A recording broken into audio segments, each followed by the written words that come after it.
বিবি চলো, কয়েকদিন শ্বশুর বাড়ি থাকার পরে নিজ এলাকায় চলে যাবে।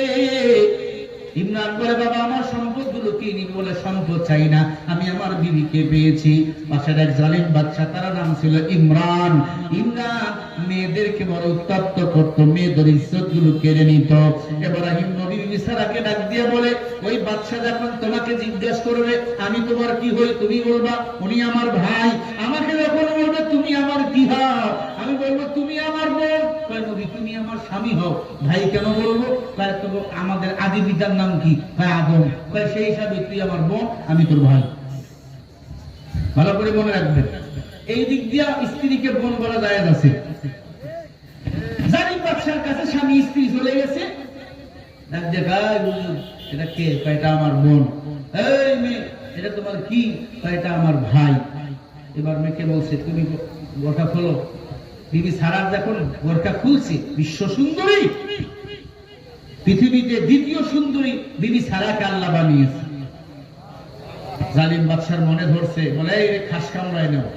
খাস কামরায় যখন নিয়ে গেছে ইব্রাহিম নবীকে আর এক কামরায় জেলখানায় বন্দি। বিবি সারা এখন টেনশন করতেছে, আল্লাহ আমি জানি এই জালিম বাদশা আমার একটা লোমও স্পর্শ করতে পারবে না।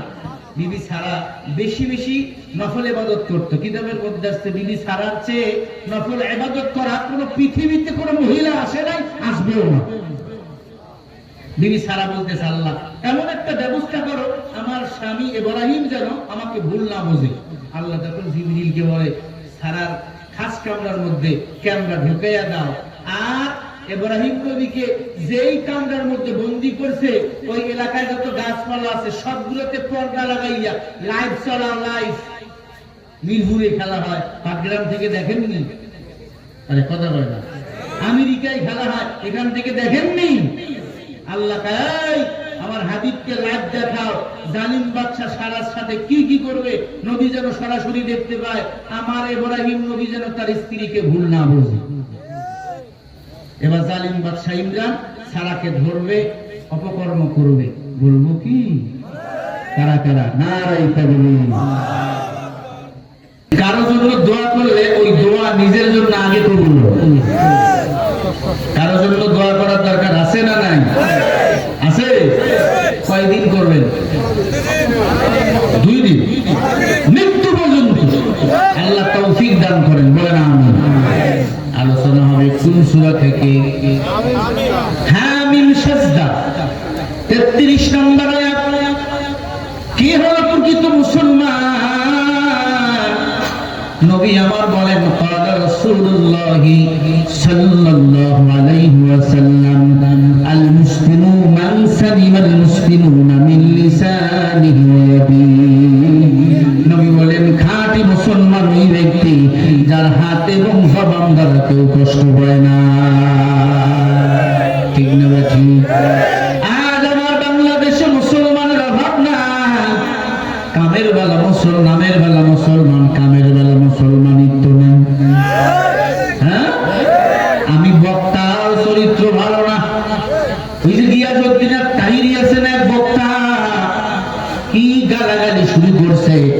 একবার শাহেখ আহমদুল্লাহ হাফিজাহুল্লাহর বিরুদ্ধে লাগে, একবার মুফতি আমির হামজার বিরুদ্ধে লাগে, যে আলেম হইয়া আলেমকে গালি গালাজ করে।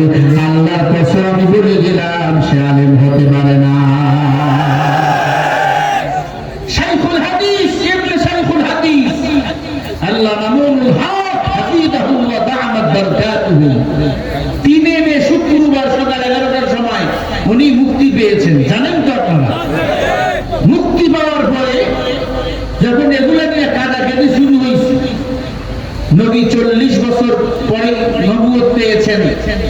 আসলে এই কথাটা শাহেখ আহমদুল্লাহ একটু স্লিপ অফ টাং করেছেন। আমার নবী জন্মের আগ থেকেই নবী। কথা বলে না, ভালো করে মাসালার মনে রাখবেন, আমার নবী জন্মের আগ থেকেই নবী। দুনিয়া সৃষ্টি হওয়ার আগ থেকে আমার নবী নবী। কিন্তু নবুয়তি ঘোষণা করেছে আল্লাহ 40 বছর বয়সে। এই মানুষ কথা বলতে ভুল হয় কি হয় না? আমার কথা সব ঠিক, দুই একটা কথা ভুল হয় না?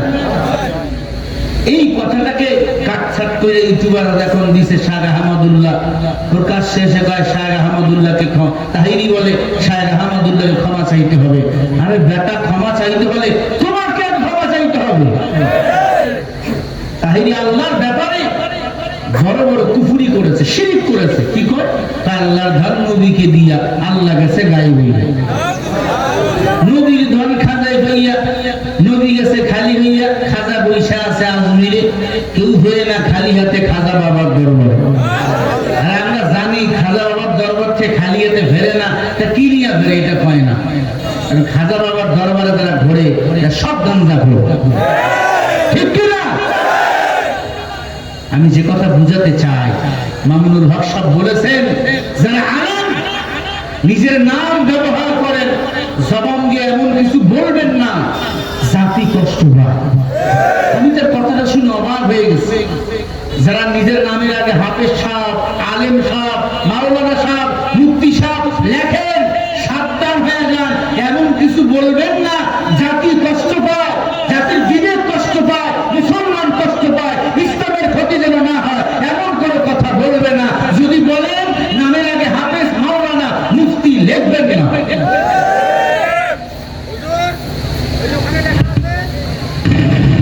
আমার কথা বোঝেননি আপনারা? মামুনুল হক সাহেব বলেছেন, কি বলেছেন? যারা নামের আগে হাফেজ, মাওলানা লেখেন, তারা জবান দিয়ে এমন কিছু বলবেন না জাতি কষ্ট পায়। আর যারা মাওলানা লেখেন, আলেম যারা লেখেন, তারা মাপে যুগে কথা বলতে হবে। কথা ঠিক না ঠিক? হয়তো উনি আমার কথা বোঝেনি। ভাইরা আমার, ভালো করে কথা বুঝবেন। উনি একদম সাইতুল হাদিস, যে কোনো কারণে ভবন এতদিন জেলখানায় ছিল, সরকারের সুবুদ্ধি হয়েছে, উনি এখন আমাদের মাঝে। গতকালকে উনি ডিবি অফিসে গিয়েছিল, আমাদের সাথে কথা হয়েছে, ওনার যা কাগজপত্র ছিল, মোবাইল টোবাইল ছিল, সব নিয়ে এসেছে। আমরা চাই আমাদের দেশটা আলেম ওলামা ভরা থাক, আমরা চাই আমাদের দেশটা সোনার বাংলাদেশ হয়ে যাক, ঠিক না ঠিক? শুধু খাতা কলমে থাকবে তা নয়, আমার দেশে মসজিদ মাদ্রাসা কম না বেশি? বলেন কম না বেশি? আলেম ওলামা কম না বেশি? তবে আলেম থাকবে, হক্কানি আলেম থাকবে, তাহিরির মতো ভণ্ড থাকতে পারে না।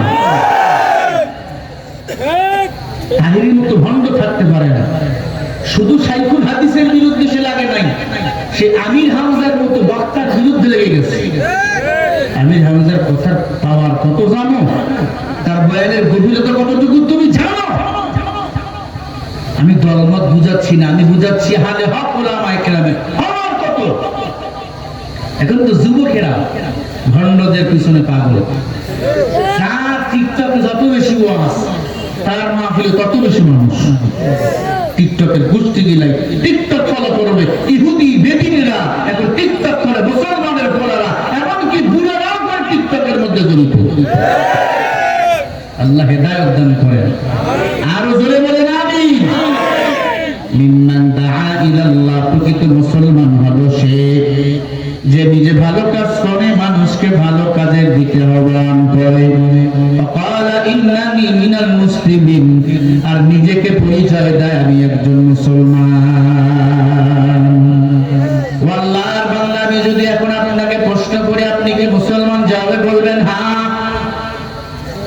কেন মুসলমান বলে? আমার বাবা মুসলমান, আমার বাবা মুসলমান, আমার দাদা মুসলমান, আমিও মুসলমান। এটা ভুল। আপনার বাবা ডক্টর, আপনি তো ডক্টর না, নিজেকে পরিচয় দেন না ডক্টর হিসাবে। কি কথা বলেন? বাপ ডক্টর, ছেলে বলবে আমিও ডক্টর। এটা কি হয়? ডক্টর হলেই ডক্টর পরিচয় নিজেকে দিবি। আল্লাহ রাব্বুল আলামিন বলেন, ইয়া আইয়ুহাল্লাযীনা আমানু তাকুল্লাহা হাক্কা তুকাতিহি ওয়া লা তামুতুন্না ইল্লা ওয়া আনতুম মুসলিমুন।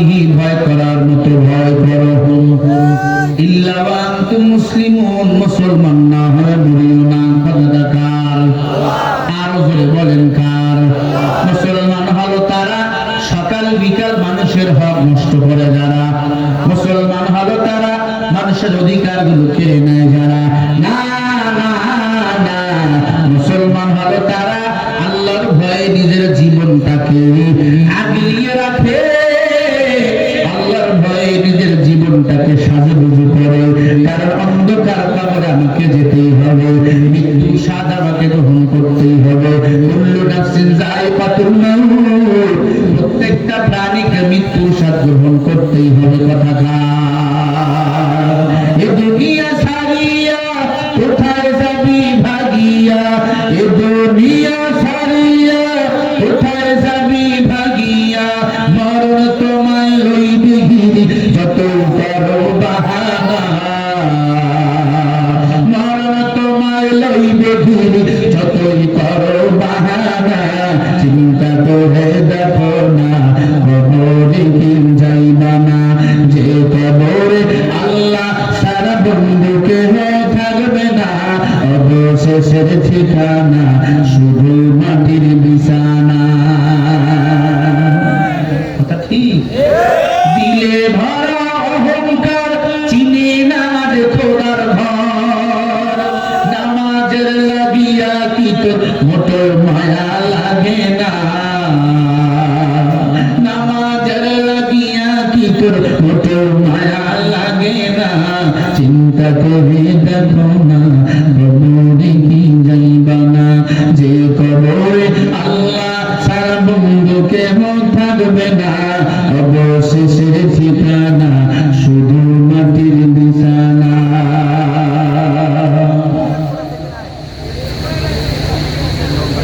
আমাদের মাহফিলের সভাপতি যিনি ছিলেন উনি গত কয়েকদিন হলো মৃত্যুবরণ করেছেন তার ছেলে কিছু টাকা দিয়ে দোয়া চেয়েছেন আল্লাহ যেন সভাপতি সাহেবের কবরটাকে জান্নাতের বাগান বানিয়ে দেন তিনি জান্নাতি মানুষ কেন এক নম্বর জবাব হলো এই মাহফিলে শেষের বেলা আখির মুনাজাত হবে মুনাজাতের আগে আমরা সবাই তওবা করব আর মানুষ যদি খাস দিলে তওবা করে তার কোনো গুনাহ থাকে না আর যার কোনো গুনাহ থাকে না তার কবরে কোনো হিসাব নাই সে বিনা হিসাবে জান্নাতে সুবহানাল্লাহ বলবেন না সভাপতি সাহেবকে আল্লাহ পাক যেন জান্নাতের কোণের মধ্যে তুলে নেন বলেন আমিন আর জোরে বলেন আমিন অনেক মানুষ অহংকারী ভরা কিরে তুমি নামাজ পড়ো কয় নামাজ এখন পড়বো না মৃত্যুর আগে পড়বো ও বন্ধু তুমি কোন দিন মরবা এটা তুমি জানো গ্যারান্টি আছে দুনিয়াতে আসার একটা সিরিয়াল আছে যাওয়ার কোনো সিরিয়াল নাই আল্লাহ পাক বলেন ইন্না লিল্লাহি ওয়া ইন্না ইলাইহি ওয়া ইন্না ইলাইহি রাজিউন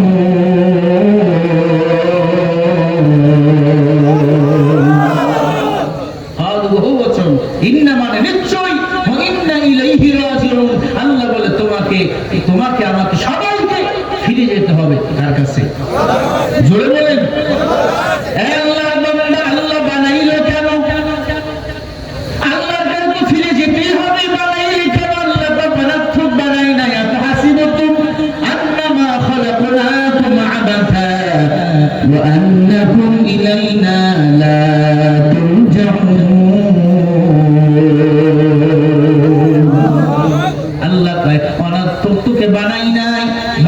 একমাত্র শুধুমাত্র আমি আল্লাহর গোলামি করার জন্য আল্লাহ পাক বলেন এই পৃথিবীতে সর্বপ্রথম আমি আল্লাহ একটা ঘর বানিয়েছিলাম সেই ঘরটির নাম হলো কাবা ঘর জোরে বলেন কি ঘর যে কাবা ঘর সারা পৃথিবীর মানুষেরা জিয়ারত করার জন্য প্রতি মাসে দৌড়ায় প্রতি বছরে দৌড়ায় প্রতি মাসে মাসে দৌড়ায় সেটা হলো ওই যে উমরা হজ আর যেটা বছরে একবার শুধু জিলকদ মাসে মানুষ দৌড়ায় সেটা হলো পবিত্র হজ ব্রত পবিত্র হজ যদি কি হালাল টাকা দিয়ে একবার করে আল্লাহ বলে তার কোনো গুনাহ থাকে না সে নিষ্পাপ মাসুম বেগুনাহ হয়ে যায়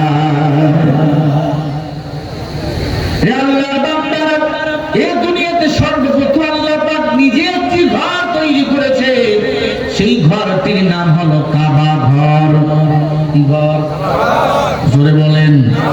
কাবা ঘর পৃথিবী থেকে 2 থেকে 3 বার নিচ্ছিন্ন হয়ে গেছে।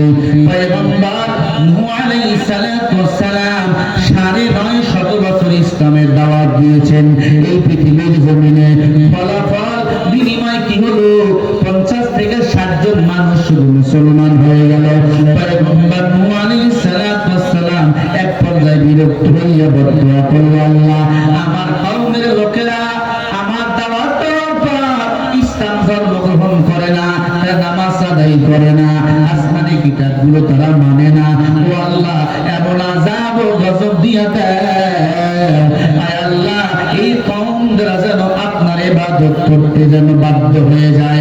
আল্লাহ রাব্বুল আলামিন পয়গম্বর নূহ আলাইহিস সালাতু ওয়াস সালামকে ডাক দিয়া কয়, পয়গম্বর, আমি আল্লাহ এমন আযাব দেব, এমন প্লাবন দেব, যে প্লাবন আযাব আপনি কোনদিন দেখেন নাই। জহরাল ফাসাদু ফিল বাররি ওয়াল বাহরি বিমা কাসাবাত আইদিন নাস। পরে মানুষ শুনে না, জলে স্থলে খালে বিলে যখন যে আযাব গজব আসে, সব আপনার আমার হাতের কামাই। ঠিক কিনা? এই যে মাঝে মাঝে দেখেন না ভূমিকম্প হয়, বিশাল পানির ঢেউ, এগুলো আপনার আমার হাতের কামাই। এই যে দুবাইয়ে বৃষ্টি হয় না, ওরা এসিড মাইরা বৃষ্টি আনবে, আল্লাহ এমন বৃষ্টি দিল, ওদের এয়ারপোর্টে এখন বিমানগুলো সাঁতার কাটে। কথা বলেন, সত্য না মিথ্যা? ভাইয়েরা আমার, পয়গম্বর নবীর উত্তরিয়া দোয়া করে, আল্লাহ, তুমি এমন প্লাবন দাও আমার উম্মতরা যেন আপনার গোলামি করতে বাধ্য হয়ে যায়। আল্লাহ রাব্বুল আলামিন বলেন, তাহলে তুমি একটা নৌকা বানাও। এই নদীর মধ্যে, পানির মধ্যে টেকে থাকতে হলে বড় একটা কিস্তির দরকার বা নৌকার দরকার। পয়গম্বর নূহ আলাইহিস সালাতু ওয়াস সালাম বলে, আল্লাহ, আমি নৌকাটা বানাবো কি দিয়ে বানাবো? আল্লাহ পাক বলে, ফালা বিহি শালতা, আপনি যে নৌকা বানাবেন ওই নৌকার তক্তা হবে শাল গাছের তক্তা।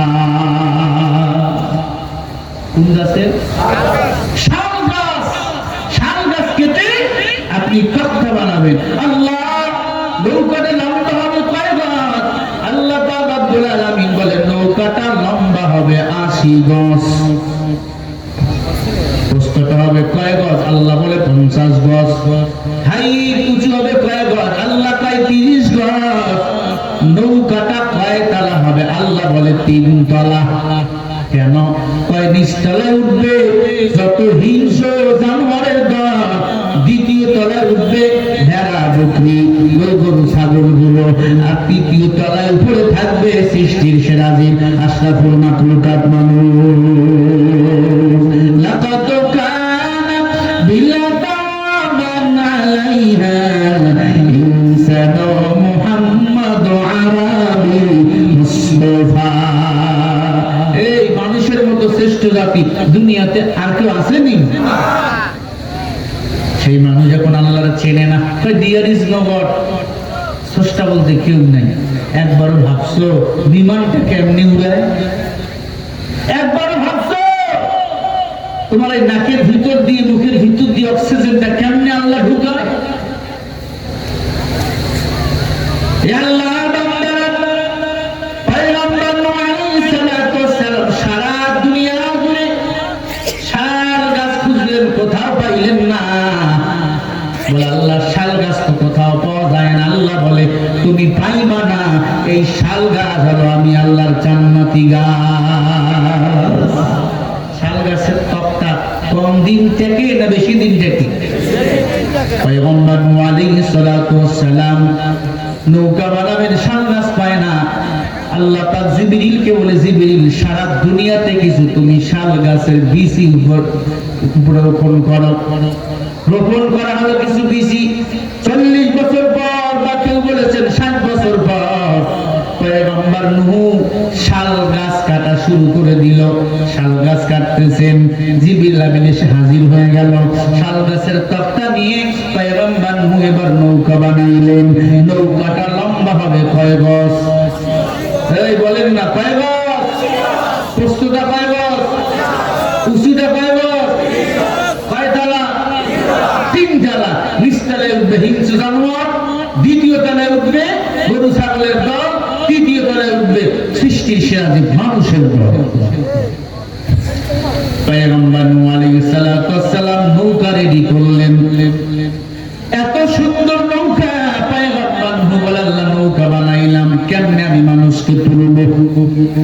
আল্লাহ বলেন ফাফিরু ইলাল্লাহ, ও পয়গম্বর আপনি সব মাখলুকাতগুলোকে জোড়ায় জোড়ায় তুলবেন।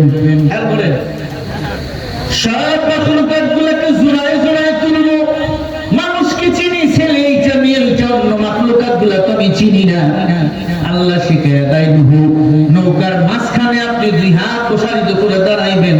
ডান দিকে যেটা উঠবে সেটা ছেলে, বাম দিকে যেটা উঠবে সেটা হলো মাইয়া। আল্লাহু আকবার। পয়গম্বর নূহ বলে আল্লাহ তোমার শিখানো বড় মারাত্মক কৌশল।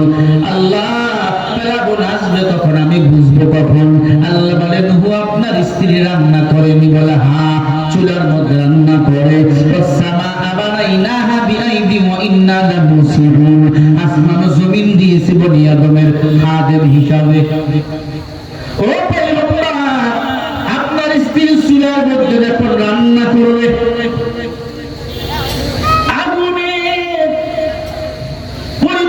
পানি যেদিন উঠবে চুলা থেকে বুঝবেন প্লাবন আর দেরি নাই।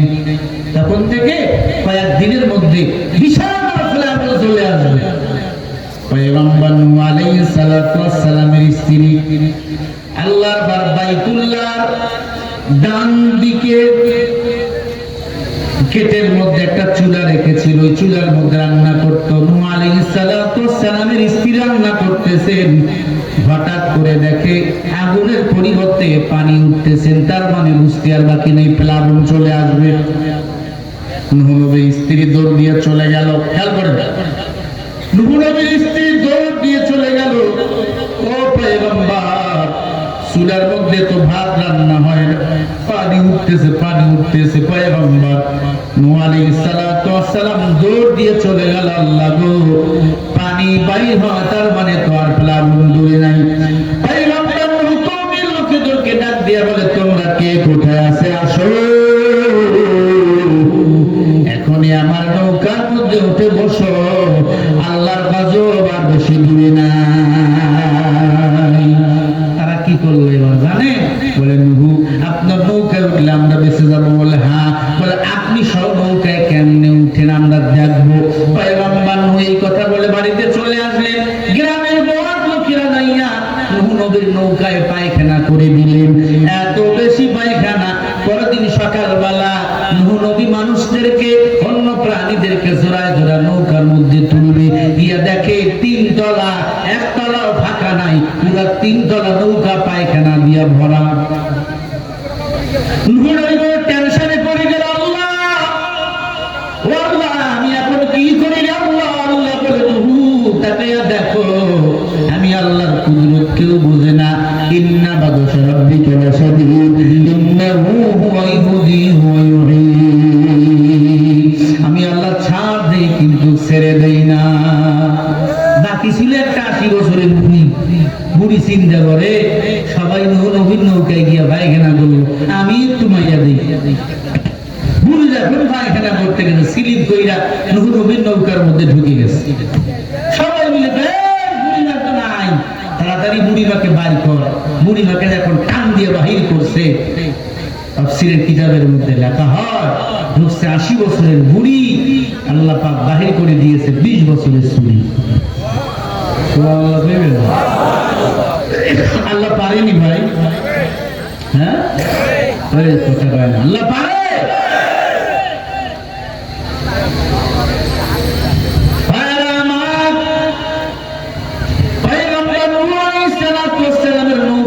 বছরের বুড়ি যখন 20 বছরের চুরি হয়ে গেল, সবার মনের মধ্যে সন্দিহান।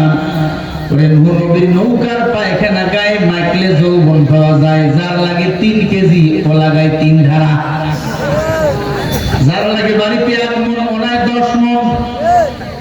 নতুন নৌকার মধ্যে পানি ঢোকার সম্ভাবনা থাকে। আল্লাহ কয় নূহ দেখো আমি আল্লাহ কেমনে তোমার নৌকার পায়খানা, তাদের পায়খানা আমি আল্লাহ কেমনে এনে তাদের গায়ে লাগাই। ওয়া মাকারু ওয়া মাকারাল্লাহ আল্লাহু খায়রুল মাকিরিন।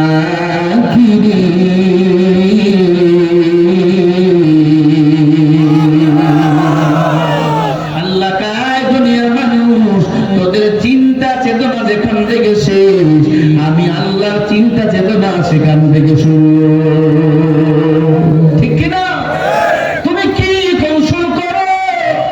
আল্লাহর কাছে তোমার কৌশল কিছুই না। পয়গম্বর নূহ নবীর নৌকা 1 ঘন্টার মধ্যে অল ক্লিয়ার। নূহ নবী খালি মুস্কি মুস্কি হাসে, আল্লাহ গো তোমার খেলা বোঝা যায় না। নৌকা তো পরিষ্কার, কেউ আসে না নূহ নবীর নৌকা। বদমানুষ যারা, নূহ দেখি তোমার ফেরাউন কেমনে আছে। হঠাৎ করে নূহ নবী বলে কেবলার দিক থেকে এমন জোরে একটা পানির ঢেউ উঠলো, আমি নূহ নবীর নৌকাটা অনেক উপরে চলে গেল। বলেন না আল্লাহু আকবার। কিতাবের মধ্যে আসছে উহুদ পাহাড় কিছুই ছিল না ওই প্লাবনের কাছে। 4 উহুদ পাহাড় এক জায়গায় করলেও ওই প্লাবনের সামনে উহুদ পাহাড় কিছুই ছিল না। পৃথিবীতে সবচেয়ে বড় পাহাড়ের নাম কি বলেন না কেন? উহুদ পাহাড়। আমি দেখেছি উহুদ পাহাড় আপনাদের দোয়াতে। উহুদ পাহাড়ে আমি চড়েছি, যেখানে আমার নবীকে বেঈমানরা কাফর পাথর মেরেছিল। ভাইরা আমার, নূহ আলাইহিস সালাতু ওয়াস সালাম এবার বিহাত প্রসারিত করে দাঁড়াইলেন। সর্বপ্রথম যে প্রাণীটা নৌকার মধ্যে আসলেন, পালাত হিয়া নামলাতুন হিয়া আমালা, পিপলিকা। একজোড়া পিপলিকা এসে নূহ নবীকে সালাম দিল। সুবহানাল্লাহ বলেন। একটু জবাব দেন, নূহ নবীর নৌকা কোন কাঠ দ্বারা তৈরি? জোরে বলেন। শাল কাঠের তক্তা। লম্বা ছিল কয় গজ? আরে বলেন। প্রস্থটা কয় গজ? হাইটটা কয় গজ? কয় তালা নৌকা? ভালো করে খেয়াল রাখবেন। আমি ভাইকে এখনই দেবো, একটু সাইন্স বাস করে নেওয়া লাগবে, মানে আপনার তো সুযোগ সুবিধা। ভাইয়ের কথা শুনে দৌড় দিবেন। ভাইরা আমার, ভালো করে মনোযোগ লাগান। পয়গম্বর নূহ 2 হাত যখন প্রসারিত করে দাঁড়ালেন, প্রথমে আসলেন যে প্রাণীটার নাম বলছিলাম পিপলিকা। ডান দিকে যেটা আসবে সেটা কি? আরে ঘুমায় পাবলে। যেটা বাম দিকে উঠবে সেটা কি? প্রথমে আসলেন পিপলিকা, এসে সালাম দিলেন নবী, আসসালামু আলাইকুম। পিপলিকা তুমি? আল্লাহ বাড়াইছি কি করা? নৌকার মধ্যে এসে উঠলেন। এরপরে যে প্রাণীটা উঠলো সেটা হলো সাপ। ইব্রাহিম সাপকে দেখলে সালাম দেন? আগে লাঠি হাতে। সাপ এসে হাজির, আসসালামু আলাইকুম নবী। নবী কয় তুই? আল্লাহ বাড়াইছে কি করা? নবী আল্লাহ, এই সাপ যদি নৌকার মধ্যে ওঠে গরু ছাগল গুলাকে সবল দিয়ে দিয়ে শেষ করবে, আমাকে সবল মাইরা শেষ। আল্লাহ কি করা?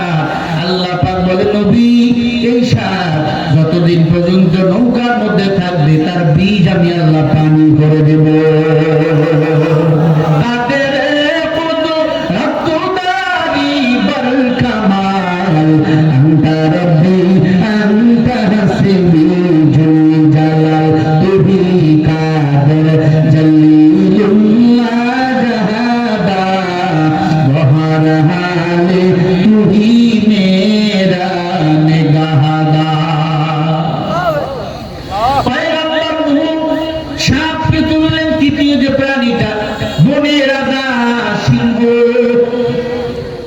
নবীর কাছে এসে হাজির, নবী আমাদেরকেও নেন। কষ্ট হচ্ছে? নূহ নবী বলে, আল্লাহ বাঘরে পাঠাইছেন, সিংহরে পাঠাইছেন, একবার যদি সবল দেয় আমারও কাম শেষ, আমার উম্মতরাও শেষ। ডাক দিয়ে বলে, নবী কাদা হিয়া আবাতা সাবাবা, আপনি দেখেন সিংহের মাথায় হাত দিয়ে দেখেন, সিংহের মাথা গরম। কাদা হিয়া আবাতা সাবাবা, সাবাবা শব্দের অর্থ হচ্ছে জ্বর, মানে গরম। এই গরম পয়গম্বর নূহ আলাইহিস সালাতু ওয়াস সালাম বলে, আল্লাহ এটা বুঝলাম না। বলে, এই সিংহ এই বাঘ কতদিন পর্যন্ত নৌকার মধ্যে থাকবে, ততদিন পর্যন্ত তার শরীরে আমি আল্লাহ জ্বর রাখবো। আর জ্বর যার শরীরে থাকে সে দুর্বল হয়ে যায়। যায়। আর এই বাঘ, এই সিংহ যতদিন পর্যন্ত নৌকার মধ্যে থাকবে সে দুর্বল থাকবে। এই জ্বর আমি আল্লাহ তার শরীরের মধ্যে প্রয়োগ করলাম। দুনিয়াতে সর্বপ্রথম জ্বর হয়েছিল বাঘের গায়ে। বুঝতেছেন? সিংহ তো মানুষকে দেখলে খায়, বলে যতদিন নৌকায় থাকবে ততদিন পর্যন্ত সিংহের গায়ে বা বাঘের গায়ে জ্বর থাকবে, জ্বর। তাহলে ও নিজের রোগ নিয়েই টের পাবে না, তখন আপনাকে খাবে। শেষে যে প্রাণীটা আসলো তার নাম হলো গাধা। পুরোটাই উঠলো, নিচের দিকটা উঠতে পারে না। কিরে তুই উঠতে পারিস না কেন? নবী দেখেন আমার লেজ কে জানি টান নিয়ে ধরছে। দেখে ওর লেজ ধরছে ইবলিস শয়তান। কিরে ইবলিস তুই ওর লেজ ধরছিস কেন? কয় নবী আমাকেও তো নৌকা উঠা লাগবে, আমাকে দ্রুত নৌকার মধ্যে তোলেন। না তুই তো ইবলিস শয়তান, তোর তো নৌকায় উঠা যায় না। আল্লাহর কাছে কমিটমেন্ট, আল্লাহ কিয়ামত পর্যন্ত আমার হায়াত দিয়েছে। আল্লাহর কাছে ফরিয়াদ নবী, আল্লাহ কি করা যায়? আমি আল্লাহর কাছে কমিটমেন্ট করেছি, ইবলিস শয়তান কিয়ামত পর্যন্ত তার হায়াত দিব। অতএব সে নৌকার মধ্যে না চললেও ওই গাধার লেজ ধরে ধরে আপনার নৌকার মধ্যে ঘুরবেছে 6 মাস। গরুর লেজ আছে, ভেড়ার লেজ আছে, কুত্তার লেজ আছে, কারো লেজ গাধা ধরে না, ইবলিস শয়তান ধরে নাই। যার লেজ ধরেছে ওই প্রাণীটার নাম ছিল গাধা। আজকে যারা কোরআন মানে না, হাদিস মানে না, এরা ইন্টারন্যাশনাল হলো গাধা। কারণ তাদের লেজ টান দিয়ে ধরেছে ইবলিস শয়তান।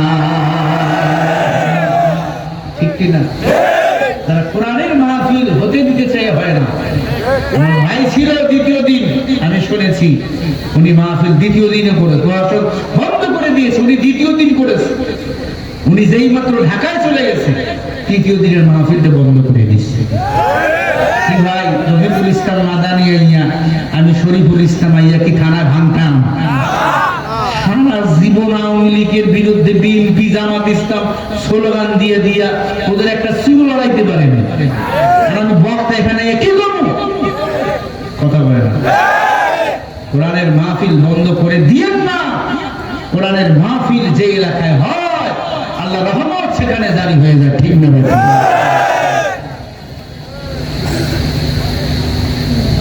ভাই থাকলে এটা হতো না। কমিটি আমাকে বারবার বলছে হুজুর চেয়ারম্যান সাহেব থাকলে এটা হতো না।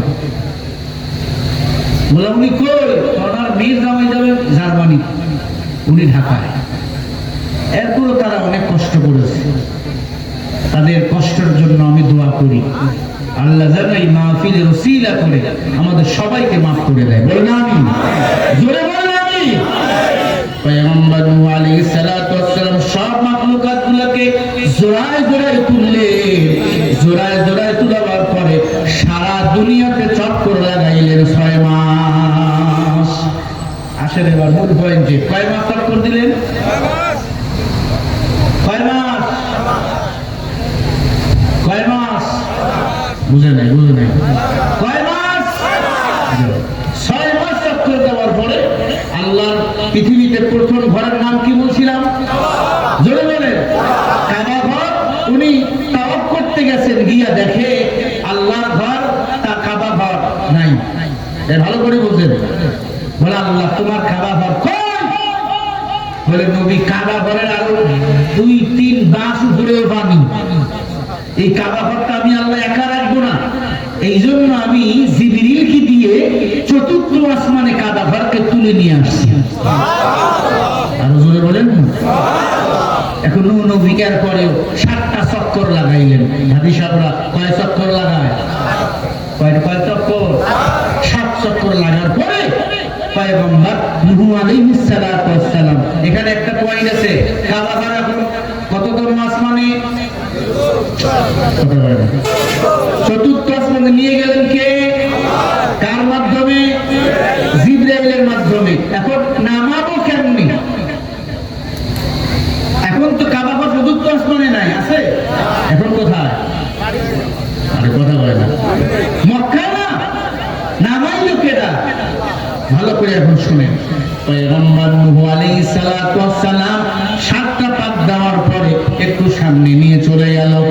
জমজম কূপ যেখানে, জমজম কূপের কিনারায় নিয়ে গেল। নূহ নবী কি বলে, এখন ল্যাম্প করা যায় কিনা জমিনে, এজন্য একটা প্রাণীকে পাঠাইলো, কাউয়া বা কাক, কাককে পাঠাইলো, একটু জমিনে গিয়া খবর নাও, জমিনে পানি কতটুকু নামা যায় কিনা, ল্যাম্প করা যায় কিনা।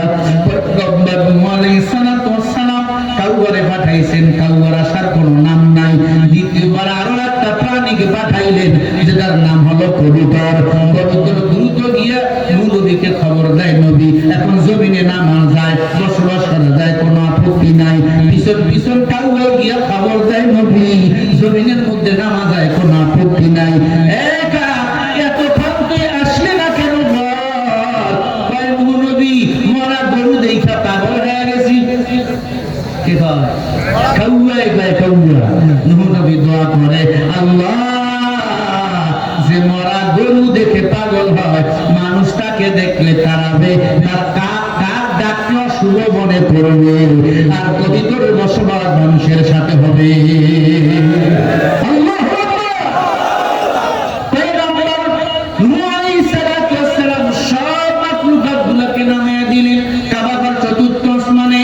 পয়গম্বর নূহ আলাইহিস সালাতু ওয়াস সালামের বংশধর হলো আমাদের জাতির পিতা, মিল্লাতা আবিকুম ইব্রাহিম হুয়া সাম্মাকুমুল মুসলিমিন। আমাদের জাতির পিতার নাম কি? আরে কথা বলেন মিয়ারা। ইব্রাহিম আলাইহিস সালাতু ওয়াস সালামকে গুনে গুনে 40 দিন ওই তপনিবেলের বেঈমান আগুনের মধ্যে বন্দী করে রাখলেন। সবাই মনে করছে ইব্রাহিম নবী বুঝি মারা গেল। আল্লাহ বলে, কুল্লা ইয়া নারু কুনি বারদান ওয়া সালামান আলা ইব্রাহিম। আয় আগুন, আমার ইব্রাহিমের জন্য ফুলের বাগান হয়ে যাও। ইব্রাহিম নবী আগুন থেকে উঠে চলে গেলেন কাবুল শহরে। এই ভালো করে মনোযোগ লাগান। ইব্রাহিম নবী কাবুল শহরে গিয়া দেখে এক সুন্দরী রমণী, তার নাম হলো সারা। কি নাম? জোরে বলেন। সারা। ওই রমণী যারে পছন্দ করবে তার গলায় ফুলের মালা দিবে, ও যারে পছন্দ করবে ওর ওপর পাবে এবং তার বাবার সম্পর্ক পাবে। ওই বাদশার নাম ছিল ইমরান। কাবুল প্রদেশের বাদশার নাম ছিল ইমরান। ইব্রাহিম নবী ফুসকো ফুসকো চেহারা, 40 দিন আগুনের মধ্যে বন্দী, বুঝলেন না? কিনারায় গিয়া দাঁড়াইছে, দেখে রাজার ছেলেরা কোদাল দিয়ে দাড়ি চেইছে আসছে। এমন নাই রে যুবকেরা, এমন সেপ দেয়, নাম দিছে ফোম সেপ। ফোম। তুমি দাড়ি কাটো, জানো কত বড় গুনাহ? দাড়ি কাটলে 24 ঘন্টা আমলনামায় গুনাহ লেখা হয়।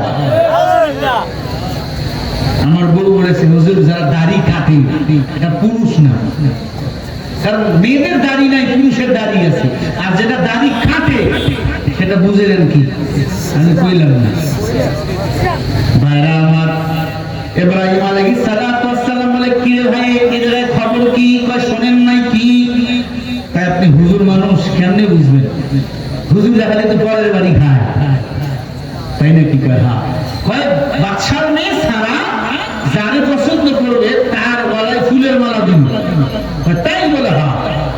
আর ফুলের মালা যদি দে একবার, কপাল ফুল লাগে, হুজুরকে আমাকে একটু জায়গা দে। এখানে জায়গা নাই, শেষ সীমানায় যাও। ইব্রাহিম নবী শেষ সীমানায় গিয়ে দাঁড়াইছে। খেয়াল করেন, বিবি সারা তার সুন্দরী বান্ধবীদেরকে নিয়ে ঘুরতে ঘুরতে ঘুরতে ঘুরতে ঘুরতে ইব্রাহিম নবীর কিনারায় গিয়ে দাঁড়াইছে। সুবহানাল্লাহ বলবেন না? আরো জোরে পড়ো সুবহানাল্লাহ। সকাল থেকে সন্ধ্যা হয়ে গেছে, ইব্রাহিম নবীর কাছে যখন দাঁড়াইছে, ইব্রাহিম নবী তাসবিহ করতেছে, সুবহানাল্লাহ। তুমি জানেন আল্লাহ তুমি পবিত্র। আল্লাহু আকবার বলেন। আল্লাহকে যে পবিত্র ঘোষণা করে, আল্লাহ বলে আমি আল্লাহ তাকেও পবিত্র বানিয়ে দিই।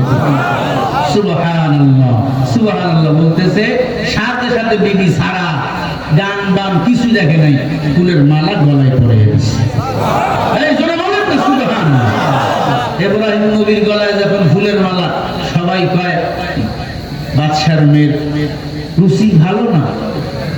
এই কথা পুরা রাজদরবারে কানা ঘোষা শুরু হয়ে গেল, রুচি ভালো না। বাদশাহ ইমরান বলতেছে, মা তুমি কার গলায় ফুলের মালা পরাইছো? কয় বাবা, আমি এমন একজন মানুষের গলায় ফুলের মালায় পরাইছি যেই মানুষটা কিছুদিন আগে নমরুদ কষ্ট দিয়েছে, যেই মানুষটাকে আমি স্বপ্নে দেখেছি আল্লাহর জান্নাতে উনি হাঁটতেছেন, ছোট্ট ছোট্ট বাচ্চাদেরকে খেলা দিতেছেন, তাদের ছোট্ট বাচ্চা দুনিয়া থেকে বিদায় নেয়, তাদেরকে জান্নাতে লেখাপড়া শিখাইতেছেন, খেলাধুলা দিতেছেন, আমাদের জাতির পিতা ইব্রাহিম আলাইহিস সালাতু ওয়াস সালাম। ও মা বোনেরা, কান্নাকাটি করিস না। আমারও তো একটা ছোট্ট সন্তান আবু হুরায়রা মারা গেছে, 26 দিন বয়সে আমি ধৈর্য ধারণ করেছি, তাদের ছোট্ট ছোট্ট বাচ্চা মারা গেছে। এই ছোট্ট ছোট্ট বাচ্চারা ফুলসিরাতের পুলের কিনারায় দাঁড়িয়ে থাকবে আর বলবে, আল্লাহ আমার বাবাকে আমি সঙ্গে না নিয়ে জান্নাতে যাব না। বলেন না আল্লাহু আকবার। বাবার হাতে তো হ্যান্ডকাপ, জাহান্নামের সূচনা হয়ে গেছে। বাবাকে যখন জাহান্নামীরা টানতে টানতে নিয়ে যাবে, ওই ছেলেটা ছোট্ট বাচ্চাটা, তবে দাফন করার সময় নাম দেখে দাফন করবে, মানে এমন 2 দিনের বাচ্চা, 3 দিনের বাচ্চা মারা যায়। ছোট্ট বাচ্চাটা আপনাকে চিনে নিবে, এটা আমার বাবা। হাত ধরে ফেল, বাবাকে তোমরা কই নিয়ে যাও? কয় তোমার বাবা জাহান্নামে যাবে। বলে না না, আল্লাহর সাথে ওয়াদা নিয়েছি, আমার বাবাকে আমি জাহান্নামে যেতে দেব না, আমি জান্নাতে থাকবো, আমার বাবা জাহান্নামে যাক আমি চাই না। ভাই হাকিম বলতে আসছে, ওই বাচ্চাটা বাবার হাত ধরে জান্নাতে হঠাৎ করে টেনে নিয়ে যাবে। ও প্রাণের মা বোনেরা, কাঁদবেন না, দোয়া করবেন ছোট্ট বাচ্চাগুলোর জন্য। বিবি সারা বলে, বাবা আমি জাতির পিতাকে বিবাহ করেছি, আমি জাতির মাতা হতে চাই। পৃথিবীতে দ্বিতীয় সুন্দরী মহিলা ছিল বিবি সারা, প্রথম বিশ্ব সুন্দরী মহিলার নাম ছিল আম্মা জান হাওয়া আলাইহিস সালাতু ওয়াস সালাম। বিবি সারা আব্বাকে গিয়ে যখন বলল, বাদশা ইমরান এসে ইব্রাহিম নবীকে দেখার সাথে সাথে চিৎকার করে বললেন, আলহামদুলিল্লাহ, এত সুন্দর চেহারাওয়ালা মানুষ আমি কখনো দেখি নাই। বিবি সারাকে এবার বলে, বিবি চলো, কয়েকদিন শ্বশুর বাড়ি থাকার পরে নিজ এলাকায় চলে যাবে। ইমরান বলে, বাবা আমার সম্পদগুলো কি নিব? বলে, সম্পদ চাই না, আমি আমার বিবিকে পেয়েছি। পাশের এক জালিম বাদশা, তার নাম ছিল ইমরান। ইমরান মেয়েদেরকে বড় উত্তপ্ত করতো, মেয়েদের ইজ্জত গুলো কেড়ে নিত। ইব্রাহিম নবী বিবি সারাকে ডাক দিয়ে বলে, ওই বাদশা যখন তোমাকে জিজ্ঞাসা করবে আমি তোমার কি হই, তুমি বলবা উনি আমার ভাই। আমাকে যখন বলবে তুমি আমার কি হও, আমি বলবো তুমি আমার বোন। কয় নবী তুমি আমার স্বামী হও। ভাই কেন বলবো? কয় তো আমাদের আদি পিতার নাম কি? কয় আদম। কয় সেই হিসাবে তুই আমার বোন, আমি তোর ভাই। ভালো করে মনে রাখবে, এই দিক দিয়ে স্ত্রীকে বোন বলা যায় আছে। জালিম বাদশার কাছে স্বামী স্ত্রী চলে গেছে, ডাক দিয়ে এটা কে? এটা আমার বোন। এই মেয়ে, এটা তোমার কি? এটা আমার ভাই। এবার মেয়েকে বলছে, তুমি বোরকা খোলো।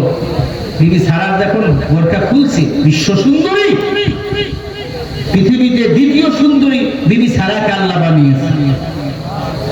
জালিম বাদশার মনে ধরছে, বলে খাস কামরায় নেও। খাস কামরা যখন নিয়ে গেছে ইব্রাহিম নবীকে আর এক কামরায় জেলখানায় বন্দি, বিবি সারা এখন টেনশন করতেছে, আল্লাহ আমি জানি এই জালিম বাদশা আমার একটা লোমও স্পর্শ করতে পারবে না। বিবি সারা বেশি বেশি নফল ইবাদত করতো। কিতাবের মধ্যে আসছে, বিবি সারার চেয়ে নফল ইবাদত করা কোনো পৃথিবীতে কোনো মহিলা আসে নাই, আসবেও না। বিবি সারা বলতেছে, আল্লাহ এমন একটা ব্যবস্থা করো আমার স্বামী ইব্রাহিম যেন আমাকে ভুল না বুঝে। আল্লাহ তখন জিবরিলকে বলে, সারার খাস কামরার মধ্যে ক্যামেরা ঢুকাইয়া দাও, আর ইব্রাহিম নবীকে যেই কামরার মধ্যে বন্দী করছে ওই এলাকায় যত গাছপালা আছে সবগুলোতে পর্দা লাগাইয়া লাইভ চলা, লাইভ মিরপুরে খেলা হয়। পাটগ্রাম থেকে দেখেননি?